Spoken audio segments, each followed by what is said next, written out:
whatever you wind up doing is exactly what you should be doing. And I have not behaved one single day of my life. Not one day of my life have I behaved, and I am fine. I need your help. I can't tell you what it is. You can never ask me about it later, and we're gonna hurt some people. Whose car are we gonna take?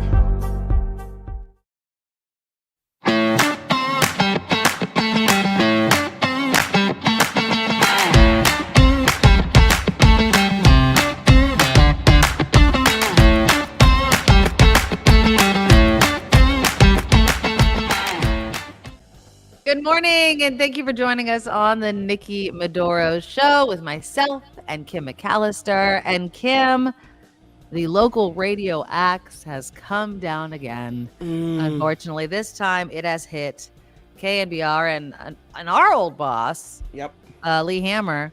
I just wanted to kind of mention this at the start of the show, since obviously we have a direct connection to both Cumulus and we know the people at KNBR. So if you haven't heard, the new program director, who's an awesome guy, Brian Copeland's son, Adam Copeland, is the new KNBR program director. I think he's doing KGO as well, which of course is now the spread, like whatever. So yeah, he has pulled the nightly call-in show that starts between 6 and 10 after 51 years.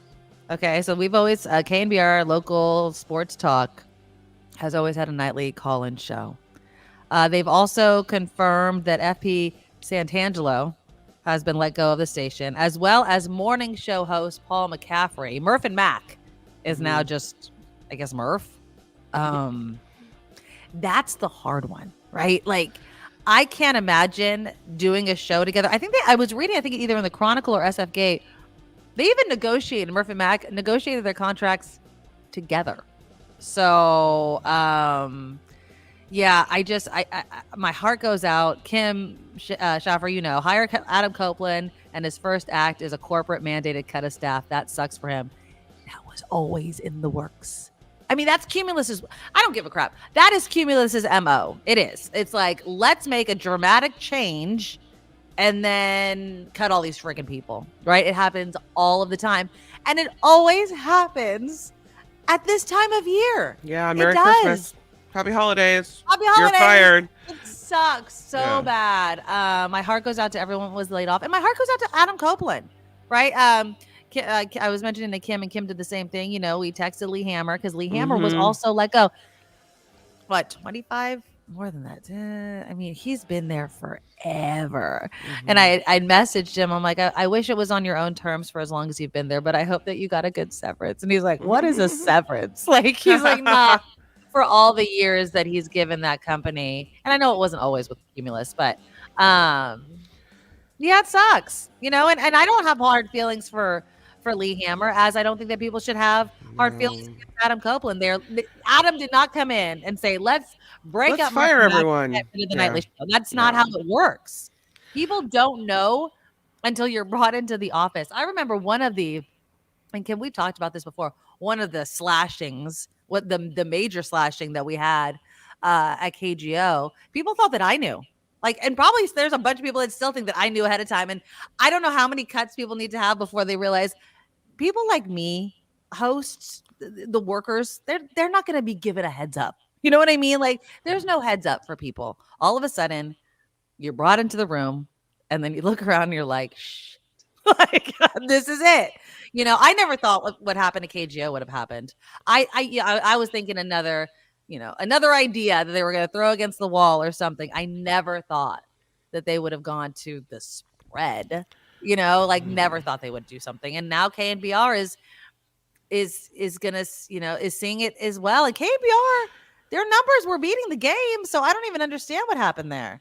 I don't understand why you would get rid of an evening call-in show, because the sports games end sometime in the evening. Yeah, people are driving home and people want to talk about what just happened on the field. And so now that outlet for them to have that conversation is gone. It's the same as KGO. So it's, what a bummer.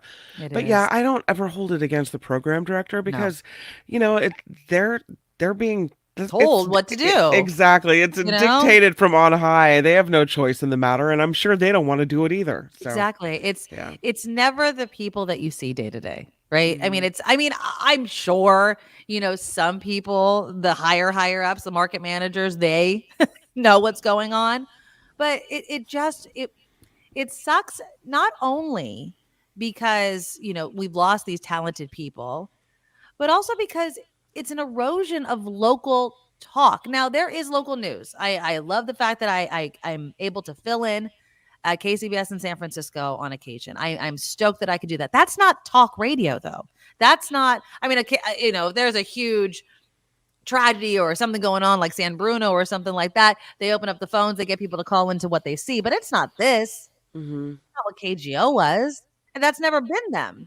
KGO, KNBR, it's where you open up the phones, people could talk to people. KNBR was great because, obviously they would have, you'd have a direct line to athletes, right? You could talk to them. Some of them become the host, like FP, right? So it sucks. Again, my heart goes out to people. This is the radio game. Yeah. I was on the Facebook page for SFK who was talking about it, and of course promoting our shows. And but I was like, we had to move to YouTube. If you want to have talk, it's not going to happen on terrestrial radio, at least not in the Bay. It's expensive to put on a local talk show. It is. And we have to, and I've come to terms with this, it's a business before anything else. Mm-hmm. People can love it. They can want to talk about it. They can tune in every night. KNBR was leading in the ratings and still cut. Think about that. They were beating the game and they still cut people. So Cumulus, bought high and it's gone down from there. They've constantly lost money since they purchased all these stations. And no matter how much protesting and everything happens, this is the way it's going to be. So support local talk, but support talk. You know what I mean? Whether it's on YouTube or podcasts. Tomorrow John Rothman will be on with us. He has a podcast that he puts out all the time. It's not exactly like this, about 10 minutes or so, I think that he does. But he's on my show. He's on Mark Thompson's show. It's just, you have to support the people that are still trying to have this type of relationship with the listeners and the viewers and everything like that. So I read, Kim, that at least the article that I had that I was reading was that they were beating the game in some areas. Hold on, let me see if I have it. I don't know. The books. Okay, so let's see. The Summer Sports Book showed the third quarter was KNBR's best quarter. KNBR is boosted by Giants games in the summer, but they lost to the game in the weekday prime ratings, and they barely snuck ahead of the game in the full week ratings that include the audience listening to the Giants games. So I guess it kind of goes back and forth, but still, it's KNBR. It's KNBR. It's a sports leader, KNBR. You know what I mean? So I don't know. It sucks. I can't imagine being Adam and being like, are you friggin' serious right now? Well, this is what happens. And then we see, and this isn't the first round of layoffs there. So it's the slow whittling away of talent until you get to the very end. And then you get syndicated sports. Well, yeah, apparently when and they did it such the Cumulus way, right? The show, they don't even announce that it's the last show. They don't ever do that. It's just, so according to SFK, after signing off the air about 10 minutes into the 6:00 hour, because of course, act like you're going to do a show, but then don't. The station abruptly joined CBS Sports Radio's national syndicate show, which was talking about Aaron Rodgers and the friggin' New York Jets, because the Bay Area gives a crap, right? About a crappy team and a quarterback that's not playing. Like, no, let's not talk about the Eagles and the Niners. Let's not have a conversation about that coming up. So it sucks. And my heart goes out to them. And oh, that's interesting, Calvin. Is it at all possible local college radio stations can become hybrid student work and commercial radio programs? It's the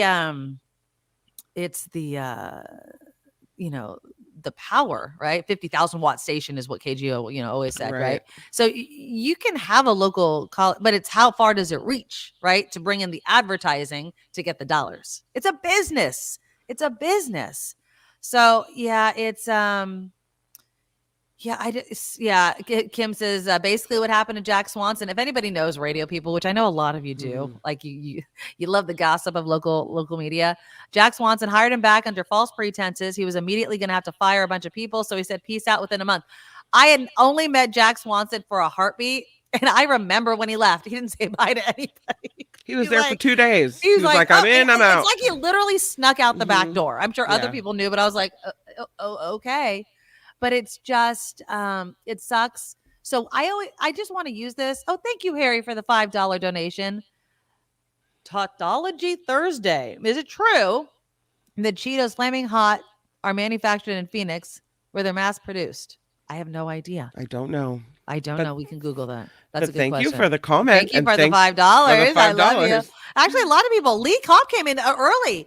First with $10 and another $10. So thank you, Lee and Harry, for the $5 donation. Nice. You guys are awesome. And I appreciate the community that's here because this is what we need, right? Like I still want to talk to people. I still want to have this live interaction. I love the fact that John does a podcast. And thank you, Meredith, for mentioning Brian Copeland's Corner. He's been doing that. He even did that at KGO. So he's doing that. He brings comedians on and talks with them about issues. So it's not as if hosts are going anywhere.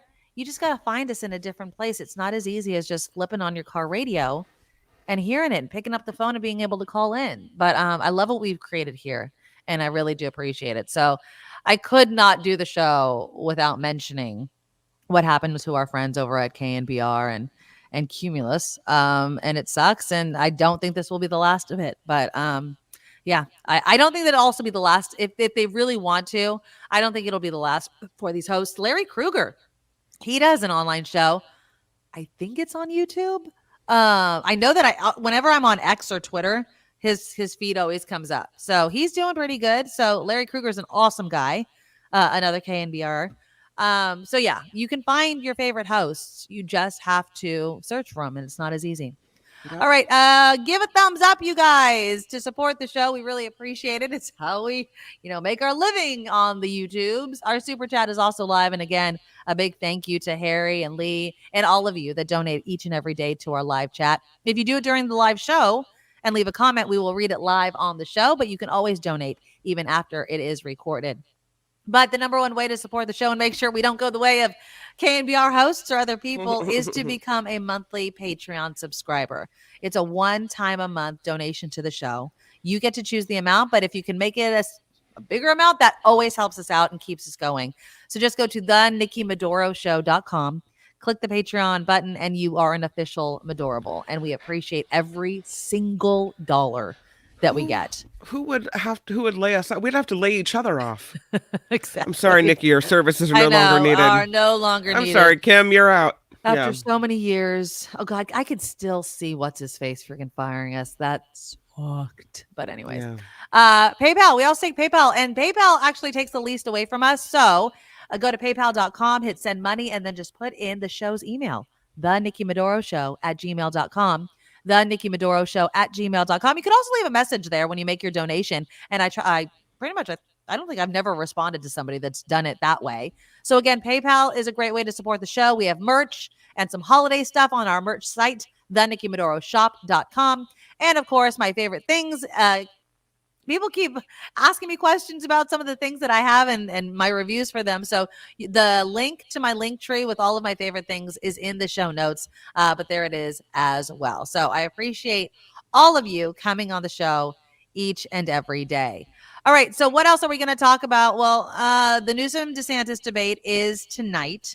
I also want to kind of touch on tomorrow. We're going to be speaking with John Rothman for our political roundup, and I'm going to ask him about Kissinger passing away at 100 years old. You know that John Rothman is a Nixon fanatic. Knows everything. He's a total historian about the guy. And of course, pardon me, Kissinger was the Secretary of State under both Nixon and Ford. And so we will be discussing that tomorrow as well.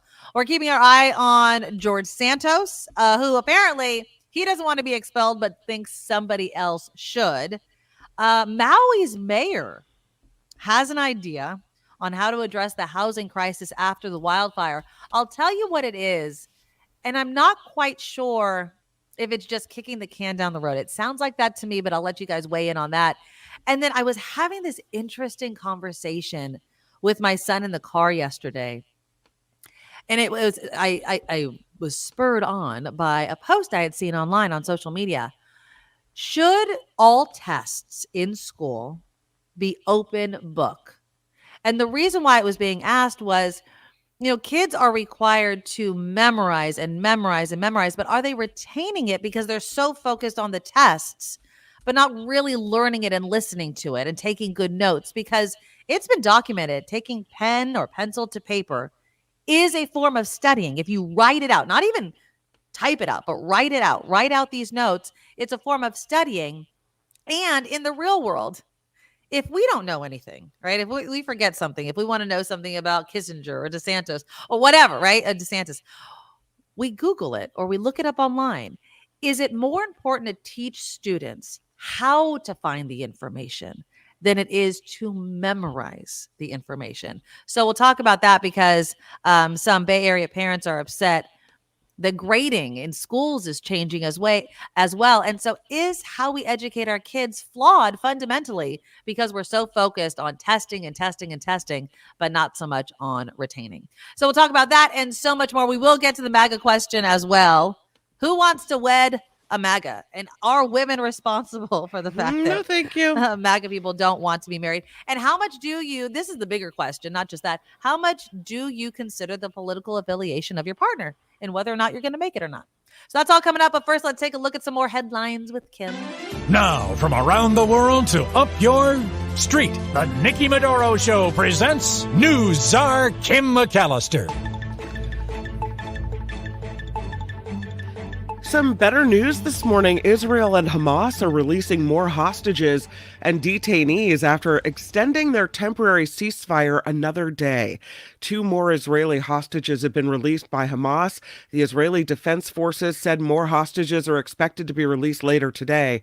In return, Israel will release more Palestinian detainees from Israeli prisons as well. The U.S. Secretary of State is in the West Bank. Antony Blinken met with Palestinian Authority leaders in the West Bank today, following a meeting with Israeli leaders in Tel Aviv. He said the pause in fighting has produced results and called for more hostages to be released and more humanitarian aid to be delivered in the Gaza Strip. The top Democrat in the House says his party has no official position on the expulsion of New York Republican George Santos. Oh, come on. Minority Leader Hakeem Jeffries told reporters today the vote is set for Friday. It's an issue of conscience, he said. Santos, of course, is refusing to resign ahead of the vote. The writing's on the wall, pal. You got to go. Yeah.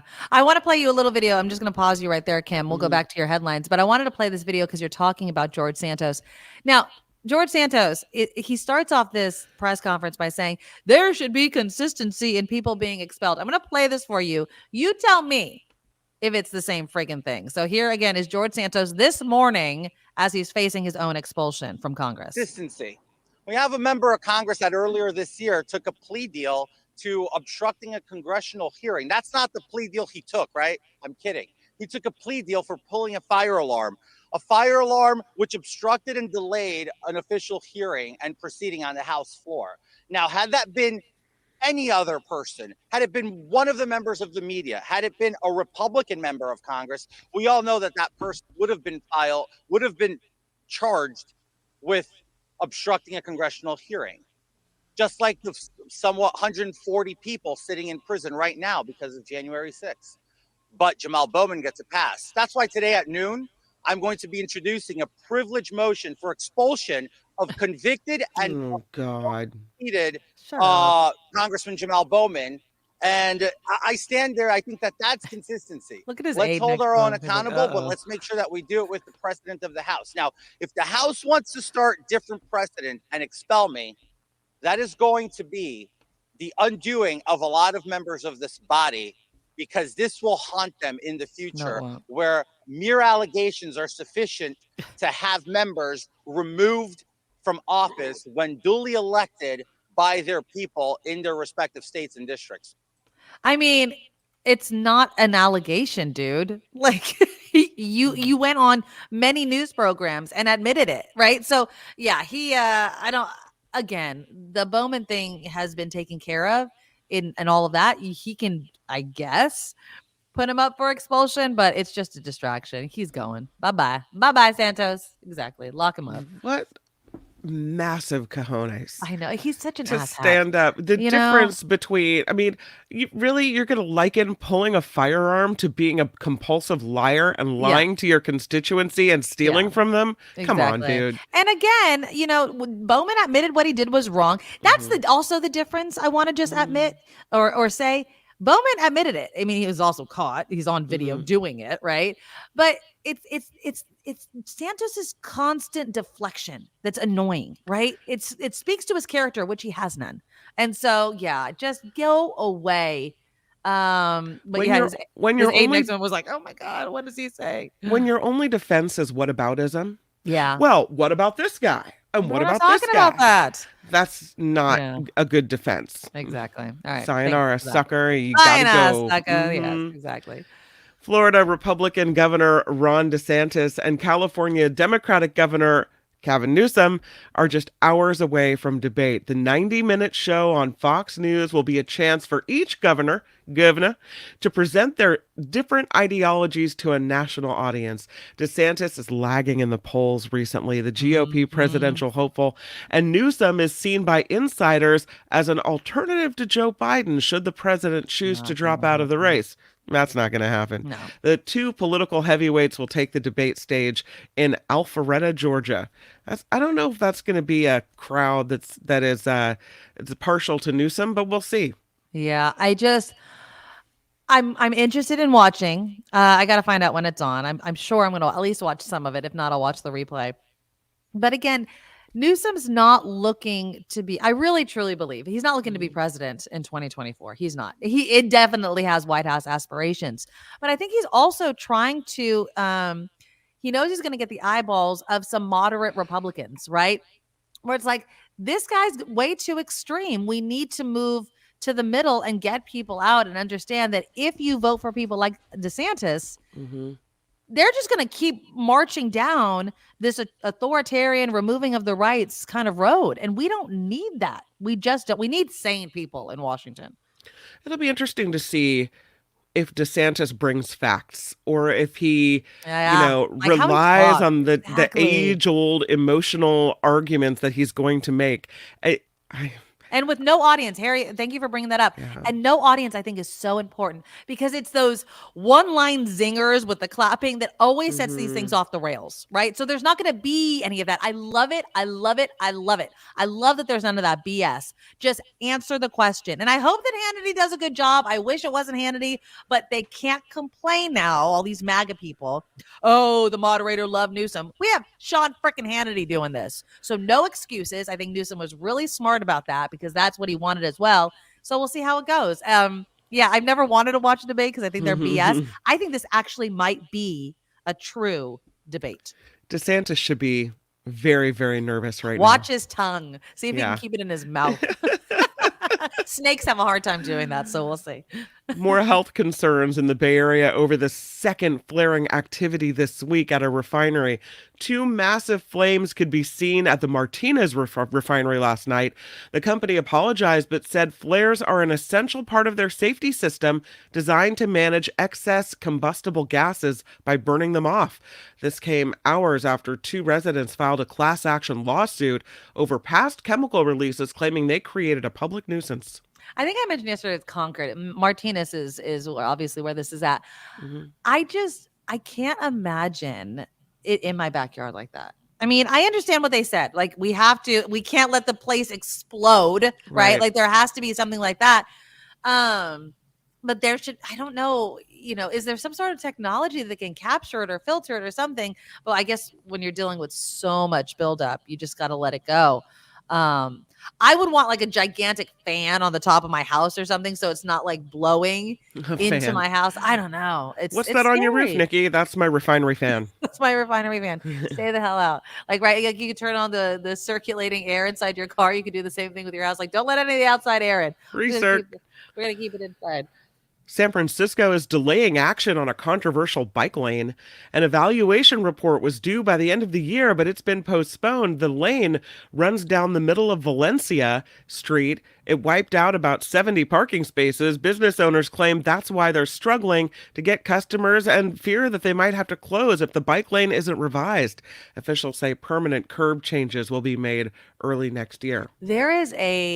It's really weird. Anybody that might live in my neck of the woods, they're installing, and I don't know if this happens in your area, they're installing, so it's a one-way in each direction road, okay? Mm-hmm. And it's a main thoroughfare, honestly. Like, a lot of people use this road, and it has the bike lane, symbol painted on the road, like you're supposed to share the entire road with bicyclists, right? Sure.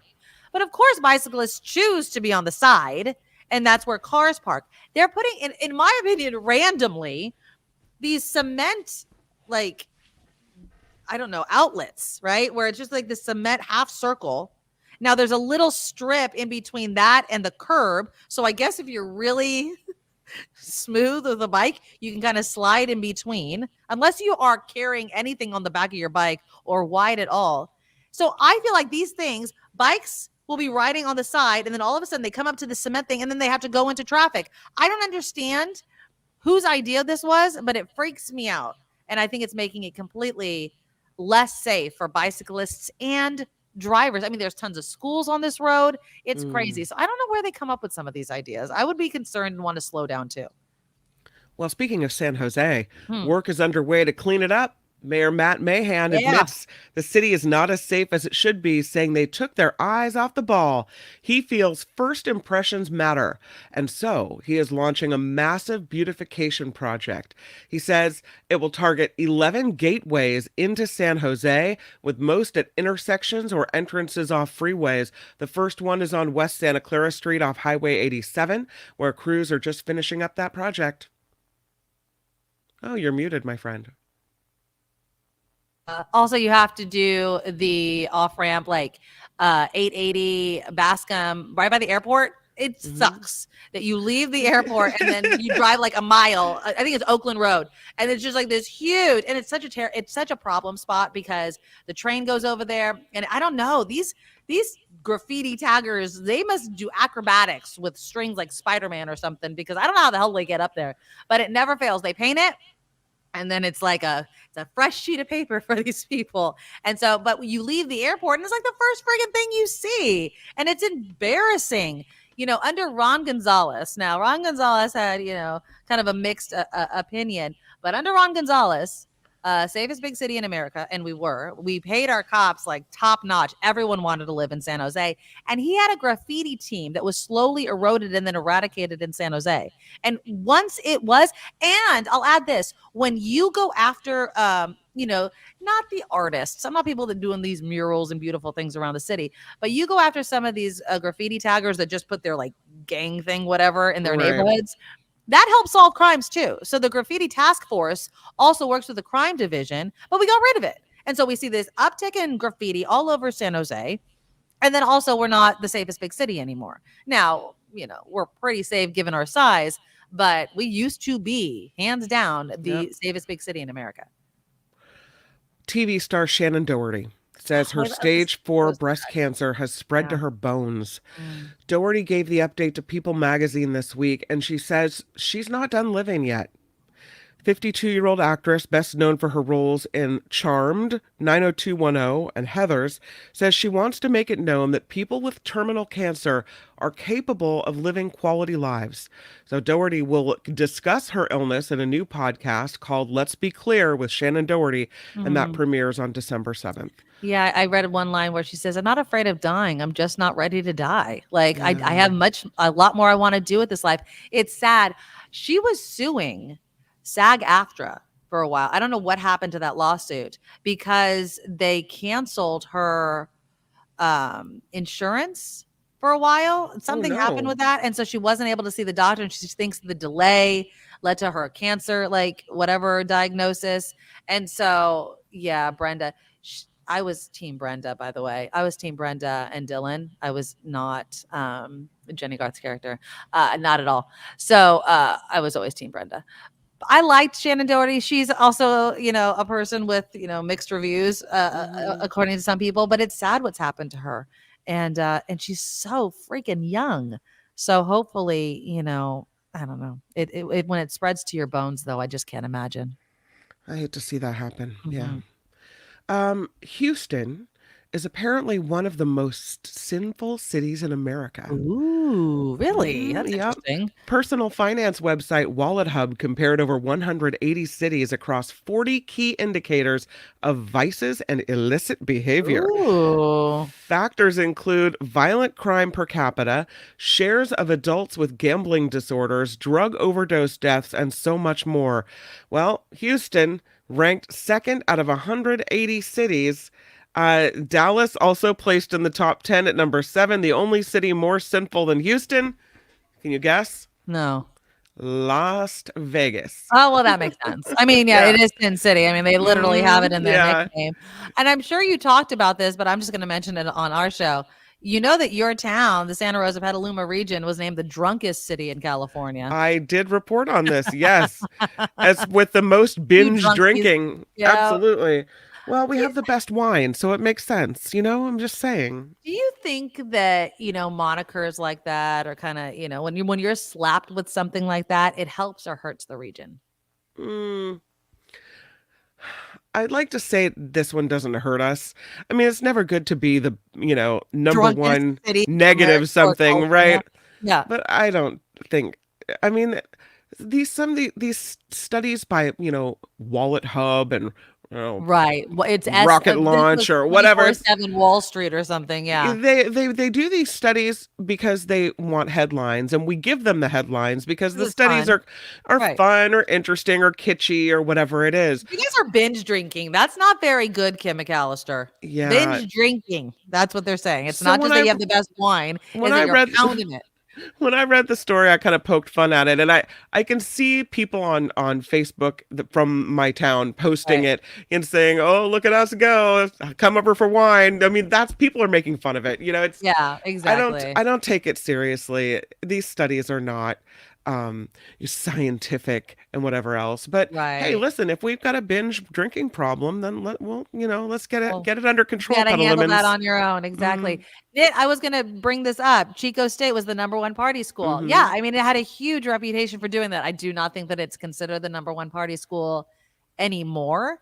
But back in my day, it was. And that was enticing to some kids and not to the parents, right? And that designation in a U.S. News and World Report study every year gave it a pretty big party reputation. So then it had to live with that.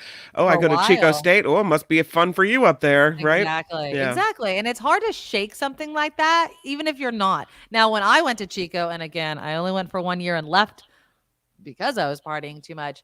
I mean, it was insane. But I definitely think that from what I understand from people that still go there, it's not the same. And it's definitely not the party capital compared to some other colleges.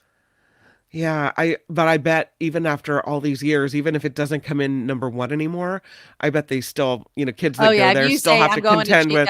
Yeah. I mean, that's just the kind of the way it goes. I don't know if it's Arizona. I could see that happening. I don't know what the party school is now, but I know it's not Chico anymore. So that's interesting. This report is crowdfunded, which means we do rely on you. And like Harry with his $5 contribution earlier, we're so grateful. Look at this. Harry with $5. Oh, yeah. Go ahead. Did you see this?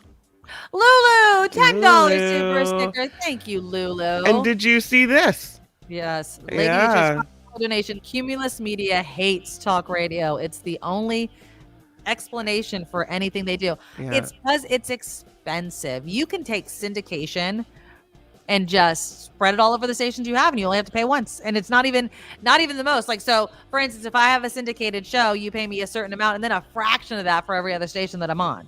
So it's actually a crappy deal for the hosts, I'm sure. But see you later, local radio, right? Bye. Yeah. So yes, the super chat is live, and yes, the Patreon and PayPal links can be found at thenikkimedoroshow.com. And because the show is crowdfunded, we do rely on you. So keep us alive. Let's keep it going. Please. I'm Kim McAllister. This is the Nikki Medoro Show. Yeah. All right. Thank you guys for being here and doing all those donations. All right. Yeah, I have a potty mouth, Kim, right? I mean, the F word is my favorite word. It's You an and Mark adjective. Thompson. Yeah. I had him Really? I had him on speakerphone off the air. Oh my gosh. I had him on speakerphone the other day, and Julia happened to be in the kitchen, and she goes, "Ooh, he's in a potty mouth." Wow. Yeah, he said a naughty word. I didn't know that Mark had a potty mouth. Okay, that makes me love him even more. I am not one of those people that are like, "Oh my God, when you cuss, it shows lack of intelligence." Actually, it's a sign of intelligence. Yeah, that's what they say, right? The more you swear, the smarter you are. But that's not the debate we're having right now. The debate is over advertising on Twitter/X. This is Elon Musk. Now, Elon Musk, we knew before. He went to Israel, but he was saying it was not an apology tour for endorsing an anti-Semitic post on his platform. That post and others is what led to a lot of advertisers like Disney pulling their ads from the social media site. So he was on... he was being interviewed on, let's see, by the New York Times Deal Book. Andrew Ross Sorkin was questioning him. I'm going to play you a little bit, but this is, when you watch this, you guys tell me, does Musk have a point? And can X, Twitter, survive without ads? Obviously, you know that there's a public perception that, and you're clarifying this now, but there's a public perception that was part of a apology tour, if you will. That this had been said online. There was all of the criticism. There was advertisers leaving. We talked to Bob Iger today. I hope they stop. You hope? Don't advertise. Right. You don't want them to advertise? No. What do you mean? If somebody's going to try to blackmail me with advertising, blackmail me with money, go fuck yourself. Look at Sorkin. He's like... Go fuck yourself. Oh, God. Is that clear? Is that clear? I hope it is. Hey, Bob, if you're in the audience. Bob Iger from Disney. Well, let me ask you then. That's how I feel. Look at Sorkin. He's like... Don't advertise. How do you think then about the economics of X? If part of the underlying model, at least today, and maybe it needs to shift, maybe the answer is it needs to shift away from advertising. If you believe that this is the one part of your business where you will be beholden to those who have this view, what do you do? Why? I understand that, but there's a reality too. He's crazy, right? He's off the rocker. He is absolutely nuts. No. I mean, Linda Yaccarino's right here, and she's got to sell advertising. Absolutely. So, totally. So she's like, thanks, man. Actually, what this advertising boycott is going to do? It's going to kill the company. Yep, you're going to kill the company. Yeah. And do you think that and the whole world? It's not my fault. Though. Will know. Look at him. Watch. That those advertisers killed the company, and we will document it in great detail. He's so crazy. But those advertisers, I imagine, are going to say, we didn't kill the company. Oh yeah. They're going to say, tell it to Earth. To Earth. But they're going to say, Elon, that you killed the company because you said these things and that they were inappropriate things and that they didn't feel comfortable on the platform, right? That's what they're going to say. And let's see how Earth responds to that. Why is he talking about Earth? What are you, an alien? Okay, this. I love. Yes, Sorkin. he is an alien. And then it goes on and on and on. When he first said "F you," God. I saw Sorkin, the hand come up to his mouth. He's like, did you just say that? Well, he also knew that this is going to go viral. Everyone's going to watch my interview now, right? And then he doubles down, and then he triples down. I mean, wow. I just don't. This is what I don't understand about Elon Musk's attitude. Why does he want to hurt his company so much? Like, it doesn't make sense to me at all. Like, what is he trying to prove? Does he really think that people are going to look at the advertisers that pull their advertising, which is their right to do? You do not have to advertise on every platform. They're like, how dare these advertisers not support friggin' billionaire Musk and his stupid business practices with his social media company? He does not understand how to run X. This is the one area where he fails. And I just don't think that he can handle it. So he's like, I'm going to blame the advertisers. It's your mouth, dude. It's your keyboard warrior-ness, if that's a word. Nick says Musk lives in his own reality. Absolutely. But here's the thing. Can X, Twitter, survive without advertising? I don't think so. It's not possible, right? Like, this is how our world goes round, the capitalistic society, right? It costs money. You have to pay people to run Twitter. He fired a bunch of people, so it's become this cesspool. There's not enough oversight, although even his own site has fact-checked Elon Musk on many things, which is good. But you need advertisers, and you need to have a platform in which people want to be on. I would not advertise on Truth Social, and there's very many reasons why I would not. And so if X is going to start to become like Truth Social, and if the head of the company is telling me to F off, okay, it's not blackmail, Elon. I don't like you. I don't like your business practices. I don't like your platform. I don't think that you have the safeguards in place. I don't want my ads even associated with you. So bye. I think Disney will be okay without X. I don't think X will be okay without Disney, Washington Post, and others. And Karen writes, why is he important to anyone? Well, let's just say this. Yeah. First of all, in the tech world, Twitter was a big thing. It was a big company.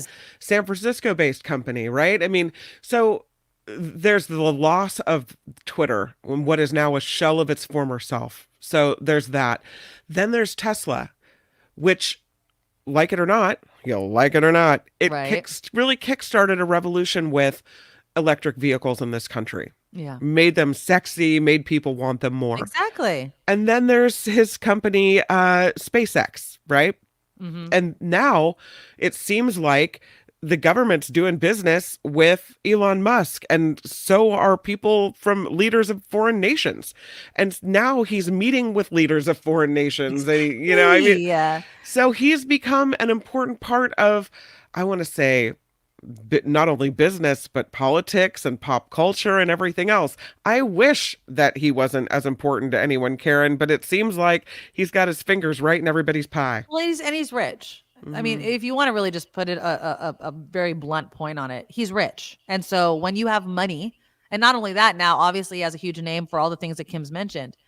When you're rich, it gives you power. Whether or not you should have that power, whether or not you're responsible with that power, right? With great power comes great responsibility. Elon Musk does not live the way of Spider-Man. He does not. He does not give a crap. He does not give an F at all. At all. I think he's proven that time and again. He could care less. He could not care less.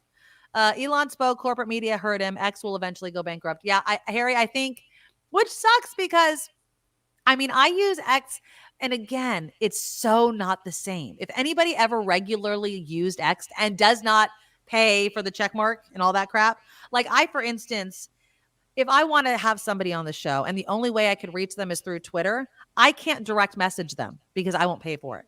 Mm-hmm. So they're like, sorry, because you don't pay, you can't direct message anybody, which sucks. You know what I mean? So I have to, either find an email or publicly post, which sometimes they don't even see. So yeah, it's definitely a different kind of format, and I don't like it. I don't like it at all. Eric says, blaming the failure of a business on people not wanting to do business with you. Yeah. He doesn't ever take the blame for anything that he does. Yeah, Gordon, I don't think he wanted to. Similarly to how I don't believe Trump truly ever really wanted to become president. He just wanted all the attention that came with running. And then all of a sudden it was like, oh, shoot. And I feel like Elon is the same. He said something, didn't think there would be repercussions because he's a moron. He's the smartest moron in the room, right? It's like, stop it. To SF Tesla, he needs a write-off against other profit-making industries, but they're separate entities. So how does that work? I have no idea. I was thinking the same thing, though. I'm like, does he just want to go bankrupt? And then he could write off whatever he put into it. But he's lost like half. Remember, like last month or so, we were talking about how it's worth half of what he paid for it. He's like the Cumulus of social media, I think. He bought does not know what the hell. So, yeah. If you have tens of billions of dollars, you are your own reality, Lori writes. Yeah. Money will corrupt. Money will definitely corrupt. But yeah, I just thought it was crazy. And I love Sorkin's reaction. He's like, that's not how business works. Like it's like when Mark Zuckerberg was before Congress and they're like, how do you make money? He's like, advertising. That's how businesses make money. Blue Spark says, I think it's a trend. Americans are enthralled with brash, egotistical, no-filter a-holes. I hope it doesn't last. I love that you brought that up, Blue Spark, because I saw something earlier and I didn't mention it before. Do you know who Dean Phillips is, Kim? Do you know who Dean Phillips is? I do. He was a congressman who's decided to not run again because he's running against President Biden, and he's a Democrat, right? He's a Democrat, yes. But again, he's not getting, obviously, I mean, you know who he is, but I don't think he has the name recognition enough to really be a challenge to Joe Biden yet. So Dean Phillips had come out at a town hall earlier this month and said President Biden took him to task for opposing marijuana legalization, and then said Biden should try it himself. He says, I'm sure he's never even smelled weed, let alone smoked it. I think he should, because he would find it awfully hypocritical that you can drink a half gallon of Jack Daniels at night, report to work in his White House, but if you ate a gummy and it was discovered, you'd be fired and even imprisoned. I'm assuming he's talking about staff at the White House and not Joe Biden drinking half a gallon of Jack Daniels. But do you think that being this type of person, like just smoke some weed or just say the F word on national TV, that endears you to the American public, or doesn't? Because I can't imagine, like, I don't think weed holds the same thing as it did with Bill Clinton, saying I didn't inhale. People like someone who is belligerently, rudely, in this manner, fighting against the system. I don't care what you say to me. I'm going to go down swinging. Right. I'm going to have that swagger. You can't keep me down. Yeah, I don't know. People are somehow, instead of, congeniality, civility, right? People are now attracted to this, Wild West cowboy thing. And it's like, what? Shoot from the hip. He tells it like it is. Yeah, I'm tired of that, though, right? I mean, one, I think Dean Phillips was just trying to get headlines, which of course he did by saying that Biden should smoke weed.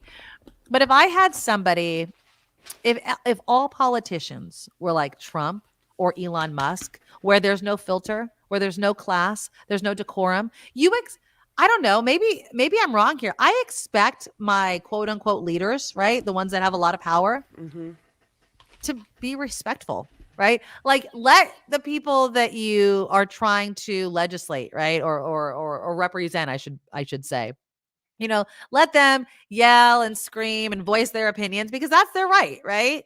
Because you have the power to make decisions or not make a decision. And so you have to have a bit of decorum. You have to be the adult in the room, right? You have to be the parent to sometimes childlike voters who want what they want and they don't care what you think. You have to explain it to them in a way that they can understand. You have to try to build, relationships and build bridges and compromise and explain the compromises. That's what I think most voters expect. I don't want the child running the asylum, right? I don't want somebody that's like stuck in their ways, has no respect, has no decorum to lead me, because what if I don't agree? What if I want someone to compromise? What if I want civility? What if I want some of that? And exactly, Kevin. We expect grown-ups.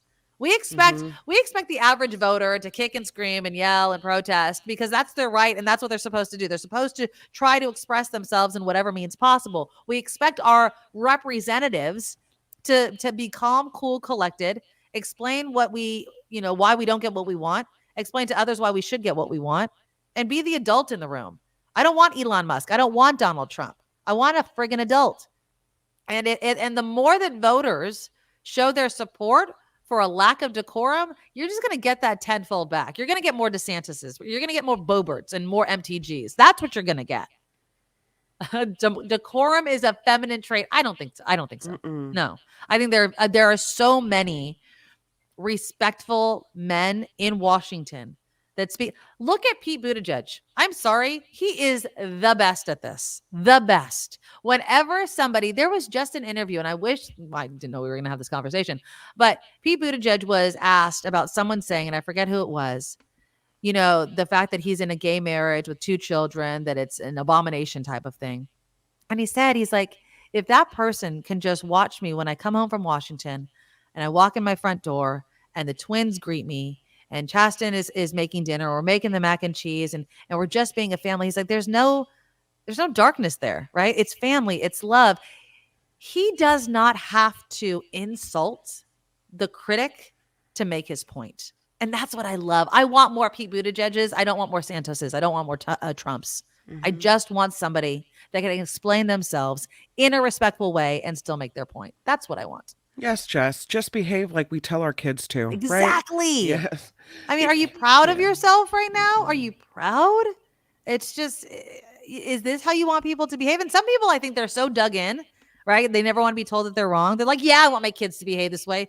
You gotta be kidding me, right? Like, I'm sure Boebert wants that. She's a friggin' moron, right? But again, it's just, it just sucks that there's a lot of people with a huge microphone that just have no respect. I'll go back to this comment because I think it's an interesting question. John says, I would take honesty over decorum.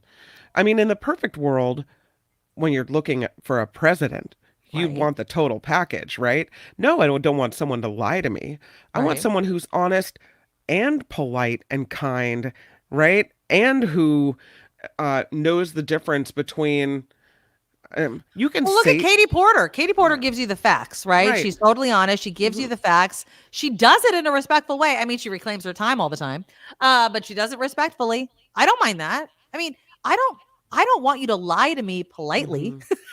Like, I don't want you to do that, but I also don't want you to be so brash with what may not be the truth. By the way, I mean, you're taking honesty, but you can be honest if you are speaking truth. Not, conflating facts. If you're speaking truth, why do you have to be brash about it? Right? Like, why do you have to be? You have truth on your side. That's right. You do. I feel like the one that's being loud and spewing insults, they're doing that to distract from the fact that they're lying out their ass.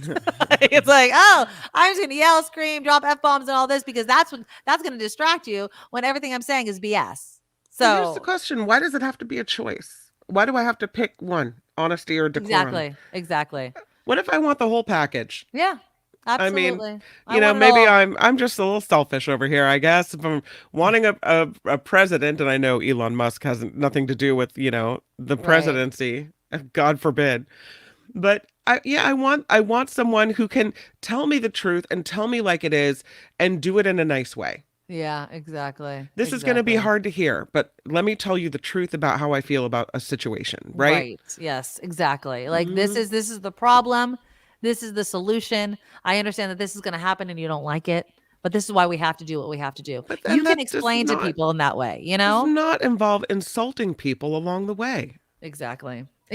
You don't have to insult people to, now I know on this talk show, I just called Boebert an idiot or a moron, but because she is. I was speaking truth. But, at the same time, if we were having a debate, I wouldn't start name calling. I would call her out on the facts, right? Like, you said X, Y, and Z. That is not true. I have facts to back me up. Do you have facts to back you up? Those are the sorts of conversations that I want to hear. And again, that's why I think so many people are excited for tonight's debate between DeSantis and Newsom. Newsom is an encyclopedia of facts. And I just want to see if they start cutting him off because Newsom can talk and talk. So we'll see how he does. And we'll see how DeSantis does. It's going to be so interesting. Gordon. Yeah. I'm thankful for it too. Absolutely. It would be like Trump part 2. Imagine? Can you imagine? Ugh, that would suck. All right. Okay, so let's switch gears. And again, we're going to talk more. John Rothman joins me tomorrow for our political roundup. We'll obviously weigh in on the DeSantis and Newsom. I can't wait to watch it and get your guys' take and John Rothman's take. I'll also ask John about Kissinger's passing away and his mixed, literally, I don't know about anybody else's feed, but my feed was like war criminal. That was all, and again, I wasn't alive. Was I? I was born under Ford. So yeah. So he wasn't my Secretary of State, but although there's obviously ramifications for what he's done in current times, but we'll get all that from John Rothman as well tomorrow. I do want to touch on this though. This is time for something completely different. What's happening in Maui? So Maui County's mayor, Richard Bisson, I think is how you pronounce it. He wants to incentivize short-term rental owners to use their units as temporary housing for victims of the wildfire. And he's proposed this bill, and I understand the thinking behind it. I just don't see how this actually solves the problem. I feel like this just kicks it down the road and not even that far down, when it's just going to become a major problem down there. So this is his bill. It would amend the county code to exempt short-term vacation rentals, timeshares, and non-owner occupied housing from paying real property taxes while they rent to residents who were displaced by the wildfire. Okay? So if you join the program, you can be exempted from property taxes between February 20th of next year through June 30th of 2025. That's my first problem. I don't think that's long enough, okay? Because on June 30th, 2025, there's still going to be people needing this housing, but that's it, okay? Because they say that rebuilding for the structures that were lost in the wildfire is going to take years, so way longer than 2025. Okay, so let's see. Owners of properties assessed over $1 million, which I would assume is most of them, okay, who choose not to rent their property to displaced victims would then see an increase in property taxes.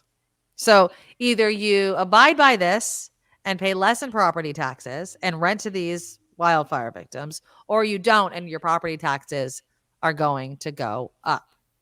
Up or stay the same? No, they're going to increase. Oh, wow. They would see an increase. They have to get the money somewhere. That was the other. It's like, okay, if you're going to decrease property taxes, let me get the actual numbers because there was an example that they give. Okay. That's kind of rude. So if I don't play your game, you're going to jack up my rates? Come on. Yeah. Yeah. So basically, okay, so if you have a property assessed at $1 million, okay, your taxes for the fiscal year are $11,850, which blows my mind.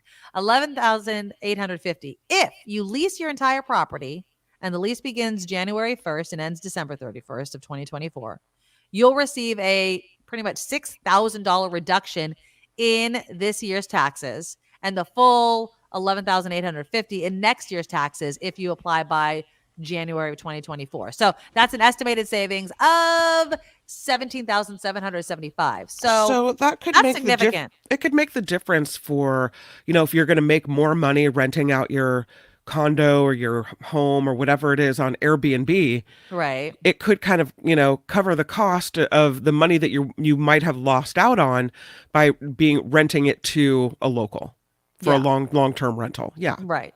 But again, it only lasts until 2025. And I just don't think that that's long enough because then what happens in 2025? So now people aren't getting the reduction in property taxes. Are they going to kick all these people out? Well, how long does it take to, the question is, how long does it take to rebuild, right? So by the time we hit 2025, are homes and condos going to be rebuilt? And are they going to be affordable for the people that want to live in them? Like, I think that's the main issue. I think that, yes, I like the idea of having a place because obviously people need a place to live and they want tourists to come back. Okay, so you're going to, if you reduce the number of short-term rentals and timeshares because they're going to go to Lahaina residents, displaced residents, right? Mm-hmm. That means that the timeshares and the other short-term rentals are probably going to be more expensive, right? So those that are in the surrounding area are going to make a lot more money off of their timeshares. And I'm sure if you own a timeshare, you're waiting for this to sunset so that you could start meeting that market rate that's going to be much higher for the next year and a half. Because if you know that, let's say in Wailea, their timeshares went up because people can now rent there. Let's say, I'm just using Wailea. Mm-hmm. There could be other places of Maui, right? But they can raise theirs because they can make more money because the other people have to rent to the wildfire victims. So I just feel like there might be this push to end it, and then they're going to displace all of these residents again. I just hope that they give the people that want to move back to Lahaina real affordable housing. Like, you can't make it so they can't move back because it's brand spanking new. What if you had homeowners insurance and you're just waiting on your house to be rebuilt?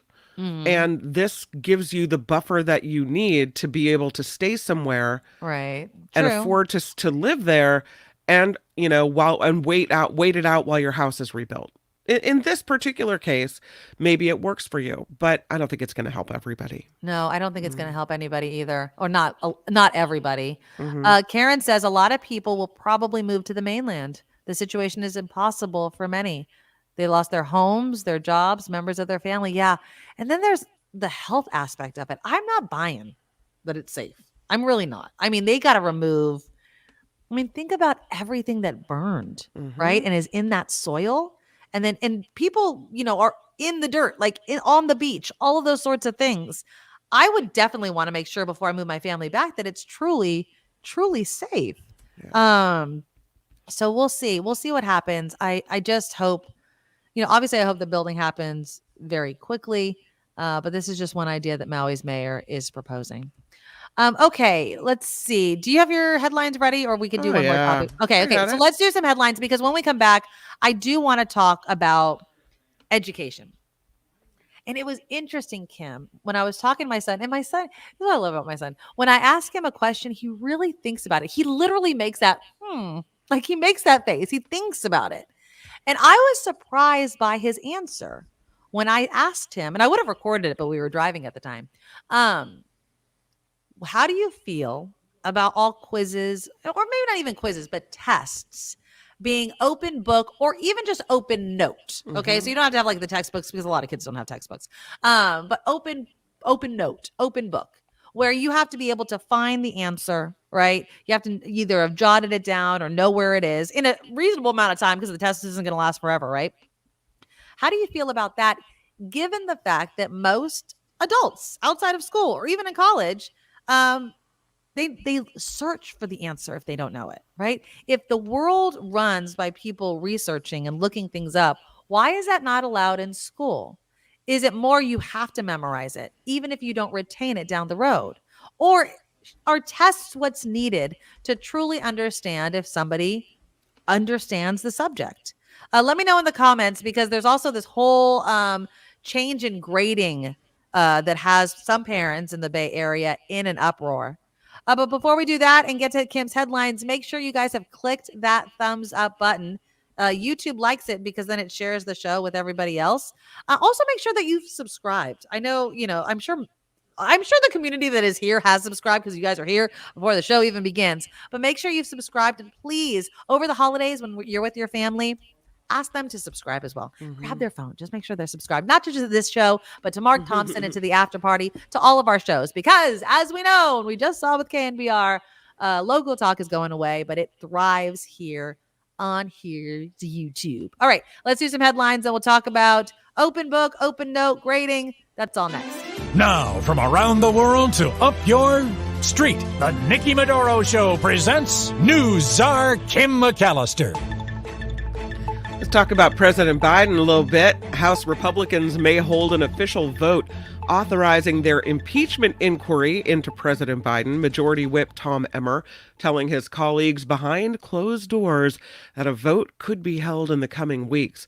The inquiry is focused on whether the president improperly benefited from his family's foreign business dealings. He strongly denies it, and it looks like there's not even the votes to move forward with this. I was reading an article last night that said there's no evidence, and so you have key Republicans that are saying, we're not going to vote for that. We'll see how it goes. Yeah. Okay. Speculation is growing about the future of former House Speaker Kevin McCarthy. Speaking at a forum on Wednesday, McCarthy was asked if he would be seeking re-election. The Central California Republican said he's got a week to decide whether he wants to continue serving or walk away. No way, McCarthy. Ugh, as I was saying yesterday, oh God, I cannot stand this guy. He has no spine. No spine. I mean, he's an amoeba. Like he's just nothing. He's just He is literally the epitome of what is wrong with Washington D.C. Saying one thing, doing another.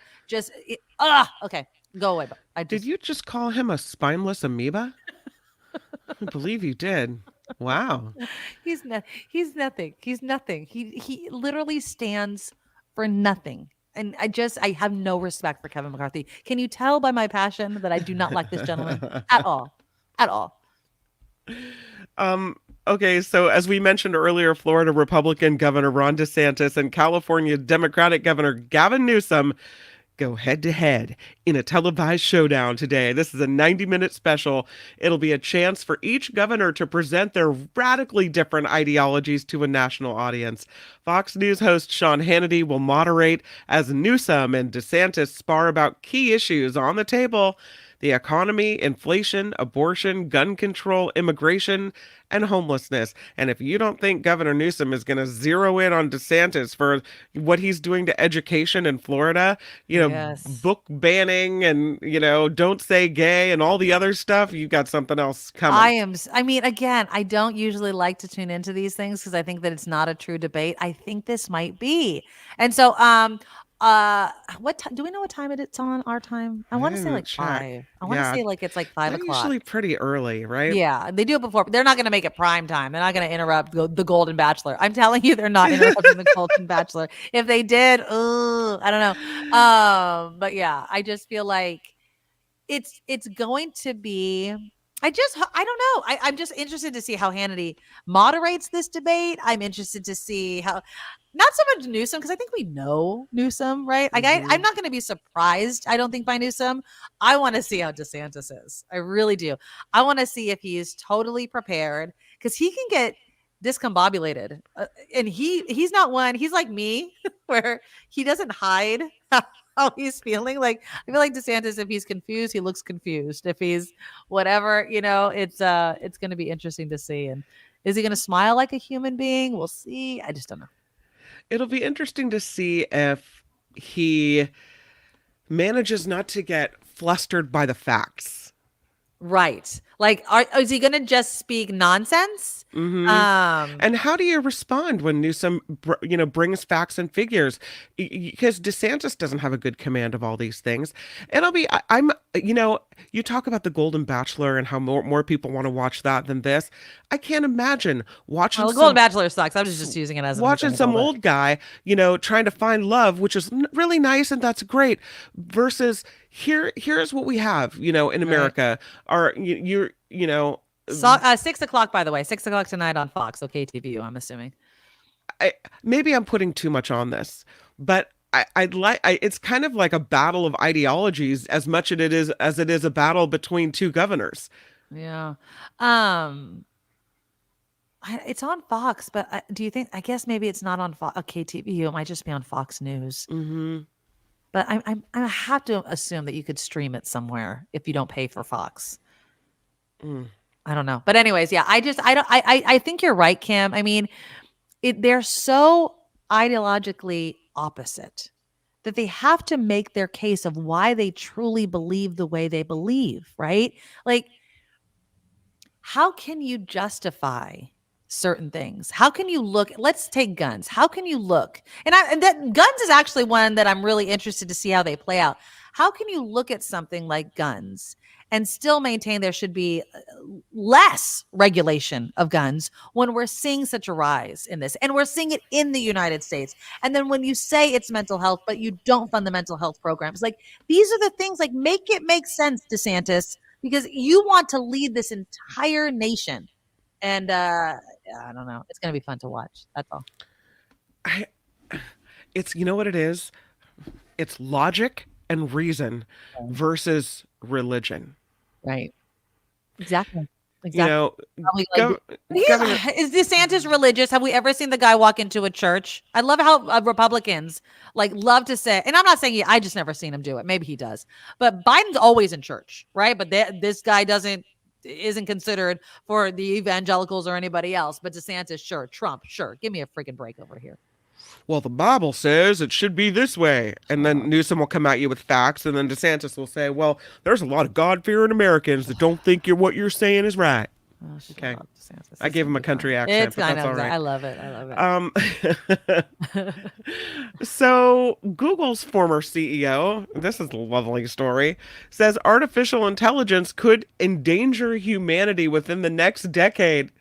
What? Yeah. In an interview with AI Plus Summit, Eric Schmidt said AI development is similar to that of nuclear weapons at the end of World War II. He said the dangers of AI begin when computers can make their own decisions to do things like discovering weapons. Oh, fabulous. I mean, I swear to God, Eric. I just I really, really do hate that we don't know what's going to come of AI, right? Like, it really does freak me out a little bit. I mean, you saw the whole Sports Illustrated SI is AI. They messed up this whole article. So did CNET. They were found to be posting articles that were written by AI. That's outrageous. It's outrageous. It's ridiculous, and we can't stand for it as people, humans. But yeah, I am concerned. But again, it requires us to give a crap, right? And to say we don't want this. I don't want to read a Sports Illustrated that's written by AI. I don't want any of that. Apparently, in one of the Sports Illustrated articles, they had a line that said something like, volleyball is really hard to play without a net or something ridiculous. And it was just like, wait, what are you talking about? So yeah, it's right now you could tell, but pretty soon it's going to be undetectable. And that's the scary part. Yeah, it is. It's the big question mark. It's the big unknown. Exactly. And you know what's really more scary almost is that all these CEOs and the big wigs of the AI companies that are at the forefront of this technology, they are all saying the same thing. Exactly. They are seeing something in what they're developing that causes them to take pause and say, here's a warning, everyone. Yes, we're developing this, but this could go sideways. Well, if they see it, if Musk sees it, if all these tech guys see it, then obviously it's a huge problem. And they don't want to be, I mean, they're technology companies, so they don't want to be left behind, you know, not developing and not making the most money from everything and not making money for shareholders and not being at the forefront of development.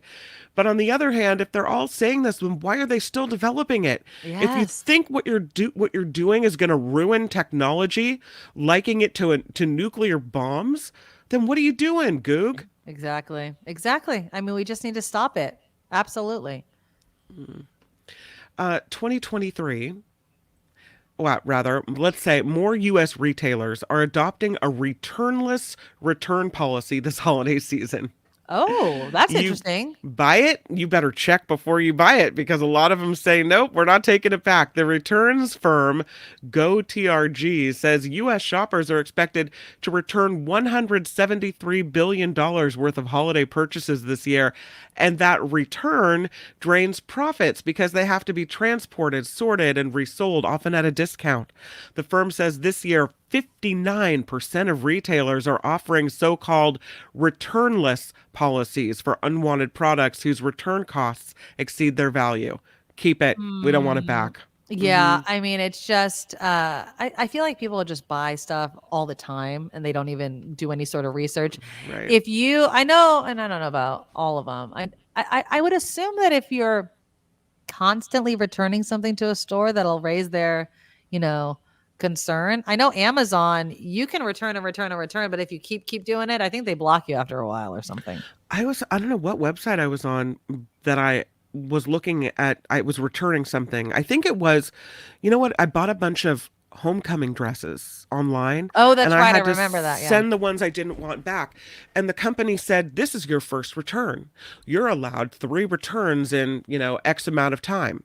Oh, interesting. I thought, that's interesting. Okay. Yeah. I mean, I could understand it does, there's a cost involved in all of this. Also, there's an environmental cost. So if you're going to buy something and have it delivered and shipped to your house, don't just keep going back and forth. I would much rather, like, for instance, if I went into a store myself, got a bunch of things, and then made one trip back instead of the slow rollout of bring me one thing and then I return it and bring another thing. That's just, gas, pollutants, everything is spilling into the air.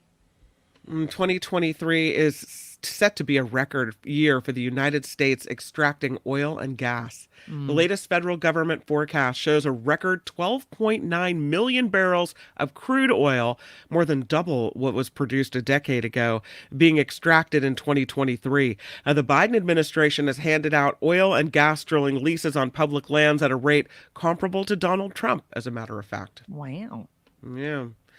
More Americans, it turns out, are admitting to bad driving. That's right. More Americans say, you know what?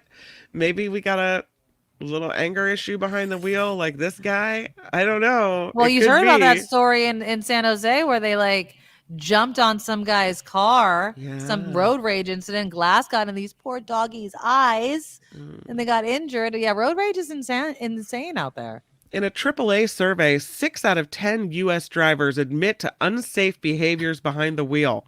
Nearly 23% admitted to excessive speeding, with the survey finding speeding has the lowest perceived social disapproval. Disapproval. Just get the hell. Go. Because everybody will say everybody speeds. Don't worry about it, right? You're breaking the law, but it's not frowned upon. What do you think is your biggest driving bad habit? Be honest, Kim McAllister. It's a little embarrassing because my hearing is so bad. Oh, okay. Sometimes I don't hear the blinker that is still on. Oh, you're one of those. So I'll be driving around the world to the left, not realizing it, and my kids will say, "Mom, the blinker's on." Right. Because I don't hear it.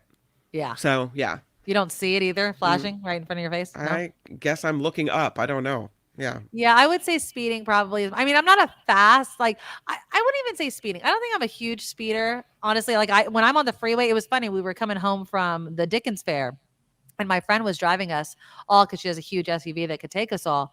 And we were taking 280, a freeway I take all the time when I go work in San Francisco.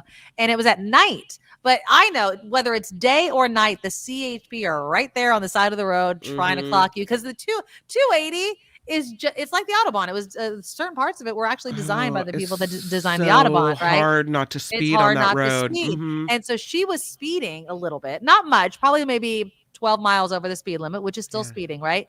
And I saw, and it was nighttime, but I caught the light on a CHP guy that was on the side of the road.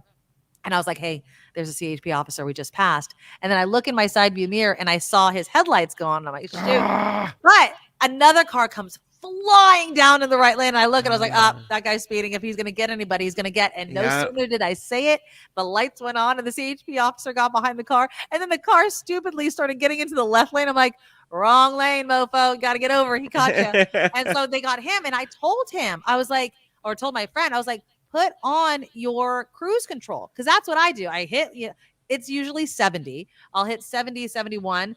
I'll put the cruise control 6 miles over the speed limit. They're not going to, give you a ticket for that. I have been guilty of texting, not while driving. I don't text while I drive, but I definitely, the thing that bothers probably most people is when I'm at a light. I'll like stop light. Oh yeah. And then my head's down and then I get the beep beep and then I go. So I do that, but I don't text while I drive because I'm sorry. Yeah. I might use my the voice thing in the car, to send a message to somebody, but if that never works, then you're just yelling at your car because it never understands you. But no, I'm one of those at the light. I look at my phone and stupid. I know I shouldn't do any of those things. I'm just admitting it. I'm being honest, people. I'm being honest. Yeah, I possibly drive a little too fast as well. Jefferson Graham was in Petaluma yesterday. Oh, did you see him? Yeah, we met up. And did you take pictures? I didn't realize. I did have pictures. What I didn't realize is that he was going to be videotaping me around town. So that was a bit of a bummer because I was like, what? You want me to do what? We did a photo walk TV of Petaluma is what we did. And I didn't realize that's what we were doing. Yeah. When is it going up? I don't know. I'm not on Okay. He's not on today because he's still bumming around. He's in San Francisco. And yeah. So what I noticed though is that as I'm leading him around from place to place and he's driving behind me, he's way far behind me. I'm thinking I must be going really fast because he's right. He must be driving the speed limit. So that was kind of interesting. Maybe I do speed. Yeah. Well, I mean, I hate when people ride on my ass, right? I'm like, stop, get off. And I'll talk to them like they can see me and whatever, they can't.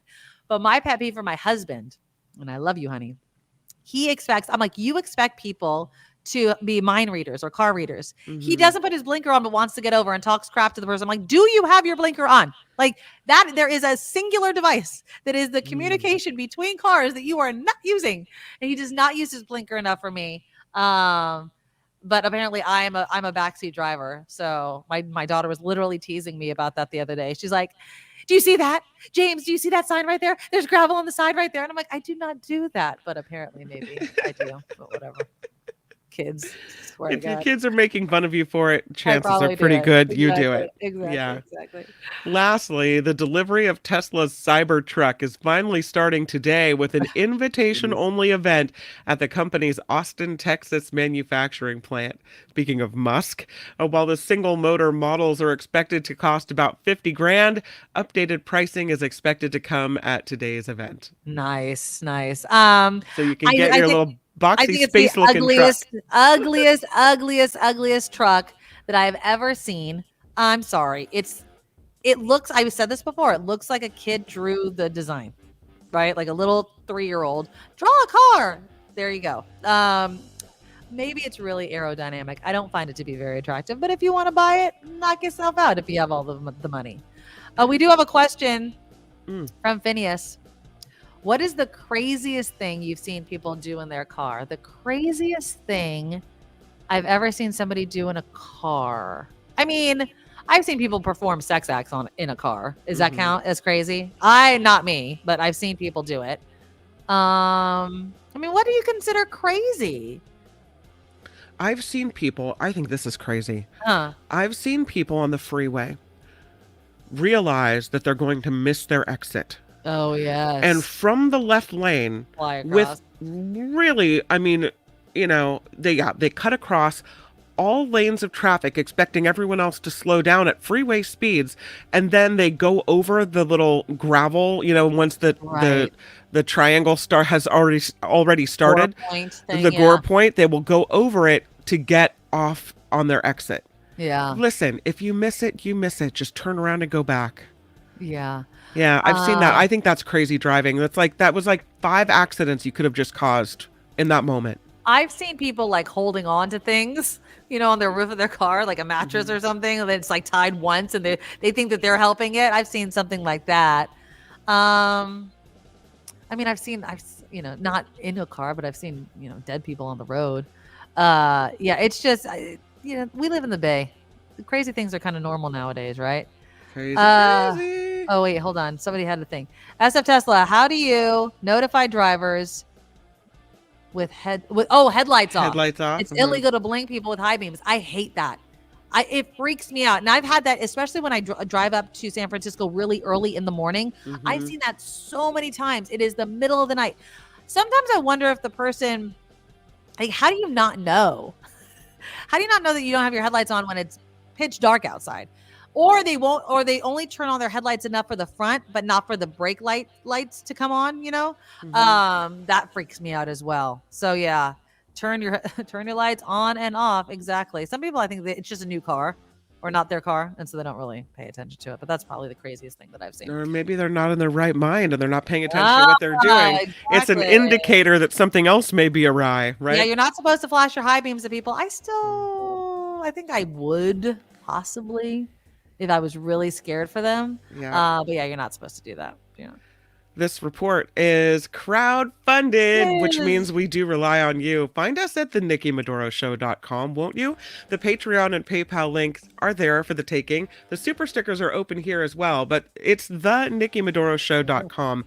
That's really what helps us further the show. Thanks to everyone who's helping support the show, by the way. I'm Kim McAllister. This is The Nikki Medoro Show. Yes, and thank you to everybody that's also been donating to our super chat. We'll give more thank yous at the end of the show. Okay, Kim. Now, you know, we have kids in high school and middle school, and I think that when we talk about them doing well in school, a lot of us look at their grades, right? Well, there was this post that I read on Instagram that I had a conversation with my kid about. This is what it said. It said, "Dear Education, in order for tests to accurately reflect a student's performance, maybe consider making them open book. We should prioritize assessing one's ability to locate and apply information rather than simply memorizing it. Sincerely, an adult who turns to Google to figure out what an adverb is." Okay, so there's kind of the joke there. I would hope that they know what an adverb is. But it really got me thinking of, you know, the way that we assess a kid's or a student's knowledge. And so that's my question. How would you feel if your kid went to school and the teacher on the first day or during back to school night, right, where you learn about the grading and everything like that, They said in this class, it's open book or open note. I'll say open note. I would have, because for me personally, open book is one, not every class has books, right? So then you have the computer, which you have Google and that kind of, whatever. Are you really learning or are you just Googling it? But that person in the Instagram post mentioned Google. But I would say open note. My son in middle school, he often does. They allow him to bring one flashcard, one 3x5 card. Yeah, I like that, because you've had to write down everything on that card. Exactly. Writing down everything on that card, you absorb the information, right? Right. Yeah. And so would you have a problem if that was every test from middle school, high school, even college? Although I feel like in college, every teacher has their own way of doing it. But let's just say high school, then instead of, okay, you have to take this test, closed book, everything like that you're actually able to bring your notes. Because I don't think that they're going to, now look, if a student is going to write every word of a chapter they're being tested on, that's studying in my book, right? If you're going to go through all of that effort, remember, I don't know how many Growing Pains fans we have, but Michael Seaver did that. Okay. There was an episode, I'll never forget it. He wrote the answers to the test on the bottom of his tennis shoes. That was the whole episode. But then when he went into the class to take the test, because he had written all the answers on his shoes, he knew the answer. He never looked at his shoes. And then he got a good grade and his teacher was praising him. And so he put his feet up on the desk and the teacher saw all of the answers on the bottom of his shoes. And he tried to explain to his parents. He's like, no, I remembered it. And so then he ended up taking the funny part of the thing was he ended up taking the test again, but in his underwear. So he didn't have any chance to cheat. I always remember that episode. And I always remember the fact that that's true. Every time I write things down, I remember it better. And if I didn't have the pressure to also memorize it, right? Like I'm reading it, I'm learning it. I know that if I take great notes, if I make sure that I have all of that, it's imprinting on my brain. I had a political science professor who believed in this. And so he would himself write down everything he was going to be talking about and key bullet points of his lecture. Okay. And he would do it in chalk on the chalkboard. And as he was talking about it, you were expected to write what he wrote in your notes. Yes. He basically wrote the notes for you and you just copied them down the whole entire class. And I would get the biggest hand cramp in that class because it was a lot of writing.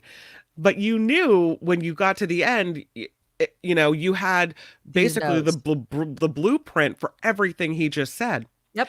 In Julia's math class this year, there are tests you take yourself, like you have to take the midterm and the final yourself, and I think you have to take quizzes yourself. Right. But then one of the tests for every section they have is a group test. So your table that you're sitting with of 4 other kids or 5 other kids, it's five kids to a table, you all take the test together. Oh, I don't know how I feel about that. You share your knowledge. So if somebody else doesn't know the answer and somebody does, then it's, no, I don't like that. I don't like that. Well, I don't like group. I don't like group friggin' projects either. I'm not one that likes to work in a group at all. Because then somebody else does all the work. You are saddled. Well, in Julia's case, often she will do all the work. Yes. Or if you entrust someone else, then you're at the mercy of, if they don't know it and they are assigned a question that then you get less points because they didn't get it right. And I don't think students should be teaching students. How about that? I'm paying you to teach my kid. Now, I don't mind group work or like group discussions, but I don't like projects. My son has to do a project where he has to build a cell. And he's in charge of creating, as an art project, he's in charge of the nucleus and the mitochondria, which having these conversations inside Michael's yesterday was quite funny. Because then in the middle of all this, he's like, somebody else is doing the cell because I'm trying to get too big of a nucleus or whatever. And I was like, you should tell me this. And then I'm pissed because I'm like, shoot, I hate group projects. I hate them so much because somebody never does enough and somebody does too much and blah, blah, blah, blah, blah. But as far as testing, Al Anonymous says if they study well enough, then they can remember and rewrite on their test instead of bringing pre-prepared notes or a cheat sheet. I love that you mentioned and compared notes to a cheat sheet. Okay. I don't see it the same way. I think that if you And I think it's because of what we've learned about how the mind works and how we remember things. Listen, there are many tests I aced in high school, and I'll also say college, that if you put a gun to my head right now, I probably can only remember a fraction of it, right? You have to take notes. You have to reread those notes. But does memorization mean that you're going to maintain it for the rest of your life? I would say no. So then why make memorization, no notes, a part of a test that has such ramifications for kids, right? About where they get into college, when you know that once they graduate, when they're not in school anymore, if you don't know the answer to something, you learn how to find it. Now, I wish that there was still the ability to go into a library. Remember when you had to learn about the Dewey Decimal System and how did you search for things and how things are alphabetized? Google has taken that skill away, which is fine. Technology moves forward. But I don't really have a problem with it. The interesting thing, though, was when I asked my son, he didn't like it.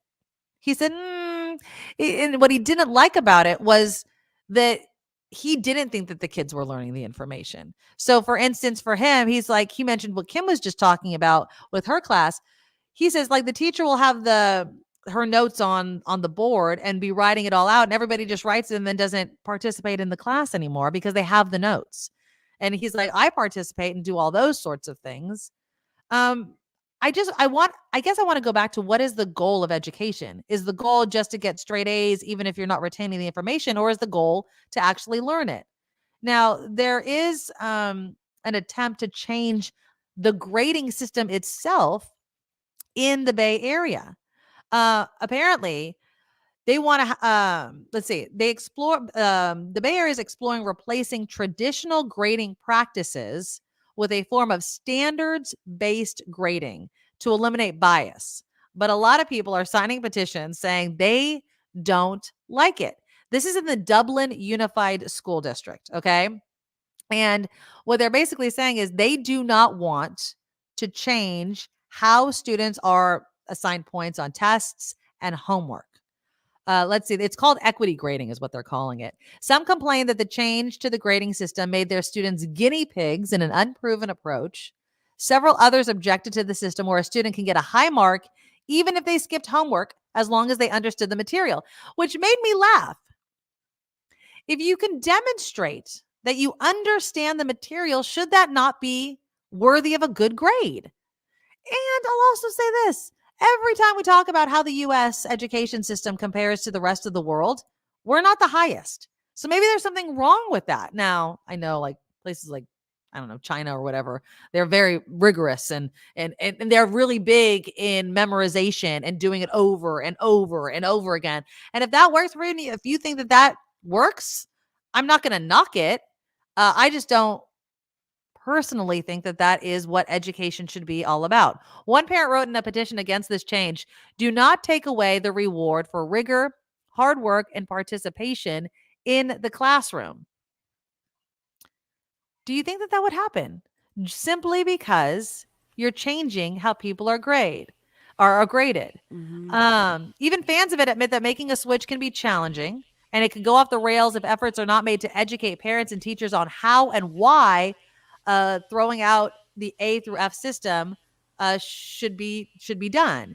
Instead of giving a letter grade based on a percentage of points achieved, standards-based systems start with a list of proficiencies to achieve, and then they assign students a number, 1 below standard, 4 exceeding standard for each one. So, for instance, I like that because so my daughter goes to a math tutor, right? And every month or so, I get some sort of progress report on how she's doing. They don't give her an A, B, C, or D. They tell me whether or not she's mastered whatever lesson it is. And then once it hits 100% that she's mastered it and she gets quizzes and tests and things like that, then they move on. I don't know. I just feel like we're so locked into a system that may not work so well, but it's just the system that we know. And it's not how we actually live our lives. Now, Jim says, I still know everything I learned in class because I had to memorize it and use it when I work. I think the using it, Jim, is the most important part of your statement. If I don't use, let's say statistics in my job, right? If I don't use statistics, I'm not going to remember all of the different, formulas and things like that to find it. You know what I'll do? I'll put in, so like, what's the percentage of this to that type of thing into Google? And guess who does the work? Google does the work. Now, if my job requires me to know it off the top of my head, I should be able to do it off the top of my head. So I took 4 years of Spanish in high school. Do you speak Spanish?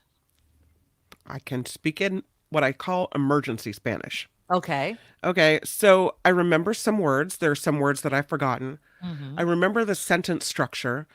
I remember how to conjugate a verb. There are a lot of things that I benefited from. Right.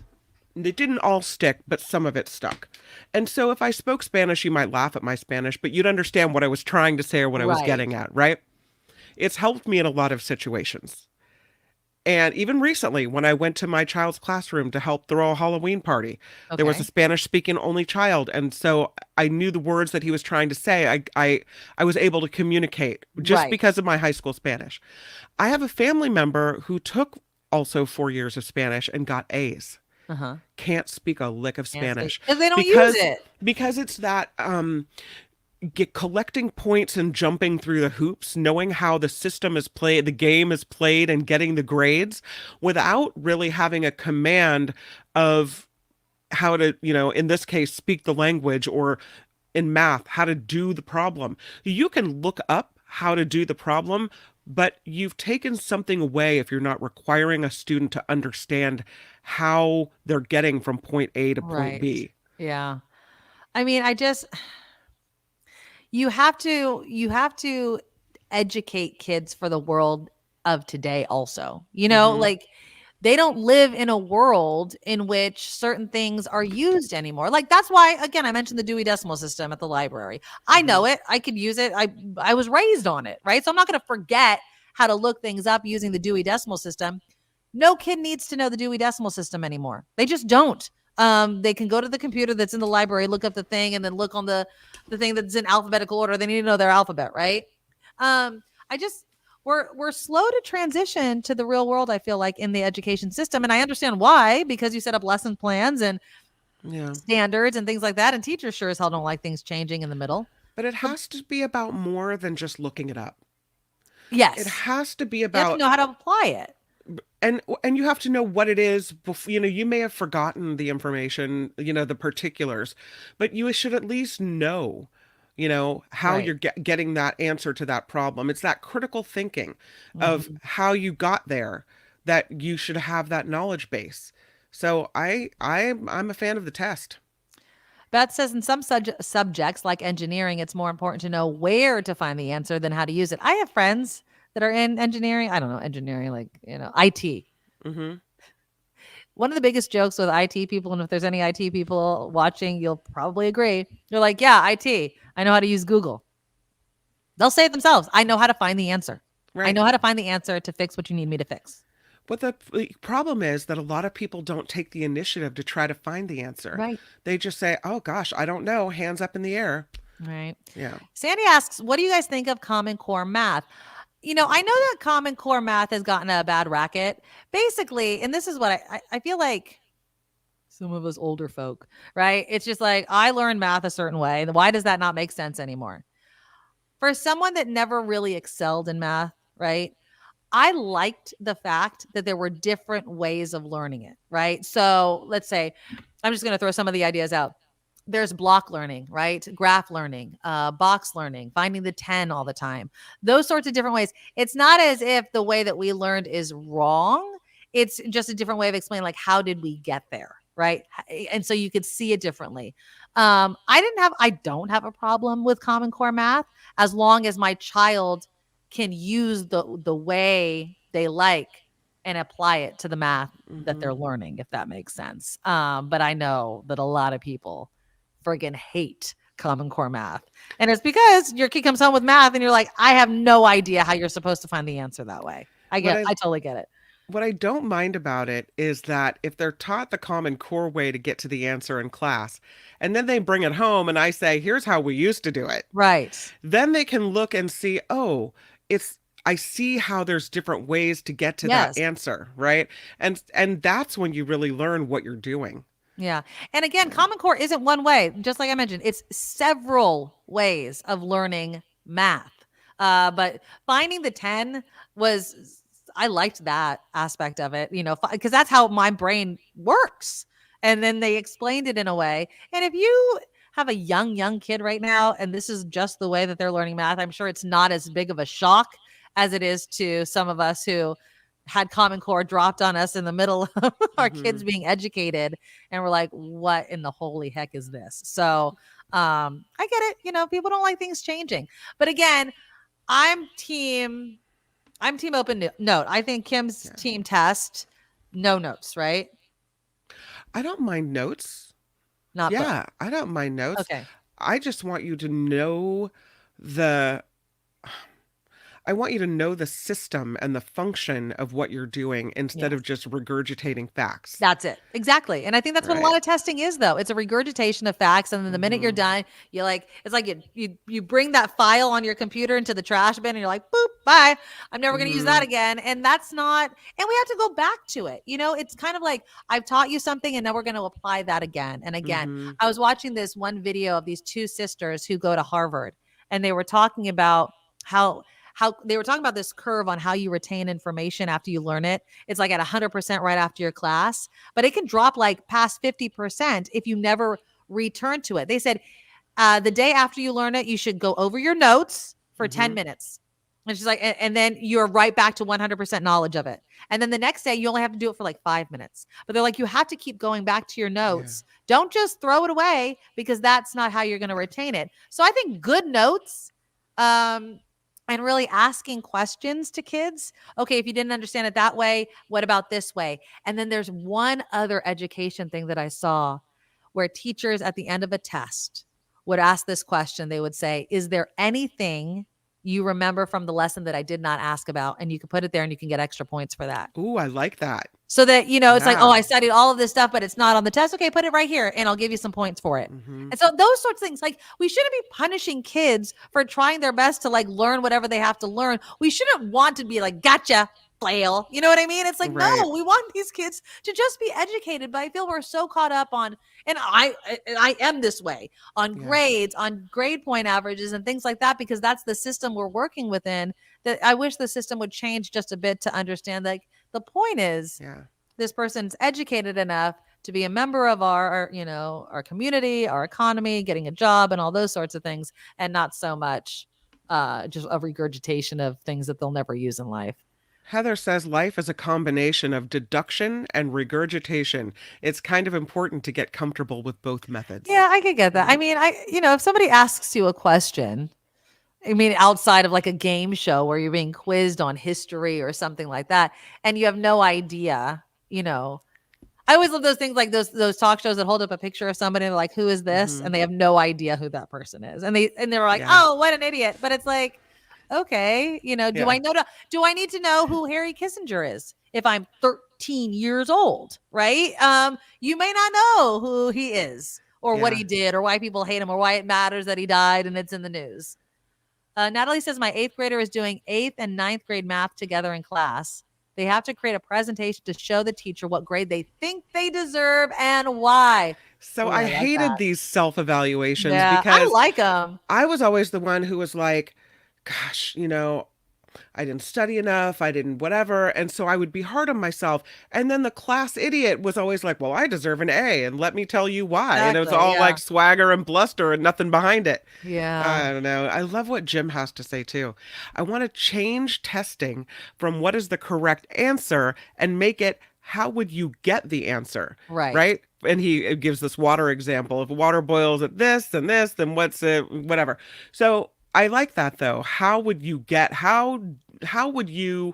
do it? Not what is the answer, but how would you get there? How do you get there? Yeah. And it's making people and kids think, right? Not regurgitate, think. Why is it that way? Even with history. And I've said this before, that the best history teacher I ever had was at West Valley College. And I think she was like an associate teacher too. But yeah, she taught history, which I think most people try to, but they fail, at least for me, as a story. And she's like, the blue book, right? That you had to write your whole essay in, when we had took pen to paper. And she says, I just need it in the order. That's it. If you get the dates not exactly right, that's okay. But I want you to know the story order so you know that this happened and that's why that happened. And if you miss something and you have to write on the margin, oh yeah, this happened then, do that. But I want you to understand the story of how we got to where we are. That's the point of history, right? Yeah. Randy says, but if you don't get the right answer, what is the point? I mean, I guess with math, that's really important. If you're doing engineering or, machining, or you're, grinding something down and it has to be 2 inches. And they didn't hold you the right standards. Oh, yeah. As we know, a micro whatever makes the difference. Yeah. Oh gosh, yeah. If you're trying to do a SpaceX rocket and land it on the pad, you kind of have to be precise with some of that stuff, right? But I also think, how do you find those answers? Deduction, critical thinking skills, that should really matter to people. To be proficient at more than just a Google search. Yeah. Yes, I agree. And what if the computers just go away one day? You know what I mean? Are we able to do? But then I ask that question, Kim, and I immediately always have the same thought. How many of us know how to sew our own clothes or grow our own food, right? How many of us know how to can food to preserve it, salt food to keep it? There are basic skills that we would need to survive if, let's say, computers and society, went to bear, that we don't worry about. Right? We're not worried about that. I mean, I'm sure some people are. My husband's probably listening to the show out in the kitchen. He's probably like, I know how to do all those things, Nikki. Thank you very much. Fancy guy. Well, what about Kim? Huh? What about Kim, David? If I was left to my own devices, I would be starving in a gutter somewhere. Absolutely. Just there like, I don't know. No. David's gone. You can't survive without the guy. Yeah. Yeah. I have a bunch of MREs in my garage, so I think it'd be good for a little bit. But yeah, I mean, those, if we're going to talk about skills that we've let lapse, I think, basic, survival skills in many circles are not around. Yes, I don't want someone to be able to Google everything, but I also think we should be able to know how to build a fire, right? Or create a shelter. Like, I don't know how to necessarily do that very well. Brian says, that a student has really learned something is when the student is able to teach the same lesson to somebody else. I think that's the thinking behind group stuff. But I also think, and it's seriously, I'm saying this, and I have this opinion because I experienced this through one of my children this year. It's the abdication, the offloading to the children in class every single day. No. You need to make sure that kid knows it before they start teaching my kids something, Eric says, I can sew and brew beer. I can trade for the rest. There you go, buddy. There you go. Yeah, exactly. You have to have something that people want.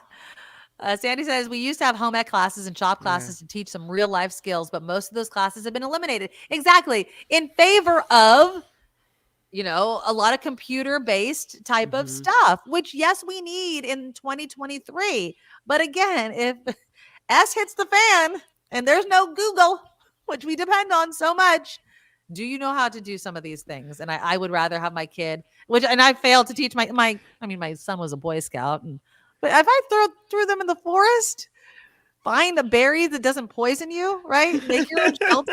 I don't think that they would do very well. I'm sorry. Lori says, put in 10-minute hours over 10 minimum hours of overtime per week. Wow. 4 teachers to create and correct the tests you're talking about. Project-based learning is the best for retention, but hard to train and implement. It's Hells of whole school? Yeah. Yeah. Yeah. So, okay. Yeah. I wonder if teachers would rather grade projects than grade tests.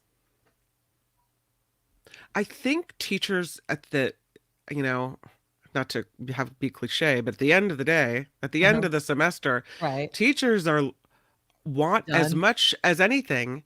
Right. They want their messages to be passed to the students. They're not there spewing hot air. Yeah. They're there because they want to impart that information, right? Yeah. They want you to walk away with something valuable. So if they knew that a group project or an individual project would get you to understand and know what you were doing and retain that knowledge more than, say, studying for a test and taking the test would, I think teachers would be all into it. They want to do what works. Yeah. And thank you, Doug, for the 5. Yeah. Yeah. Thank you so much. I love Murphy. She says, I have customers who literally ask to write me a check, really, and then they don't know how to correctly write a check. I mean, checks are another thing that have gone by the wayside. I mean, I do write some checks for certain things that require a check still, some godforsaken reason. But yeah, these are all things balancing a checkbook, right?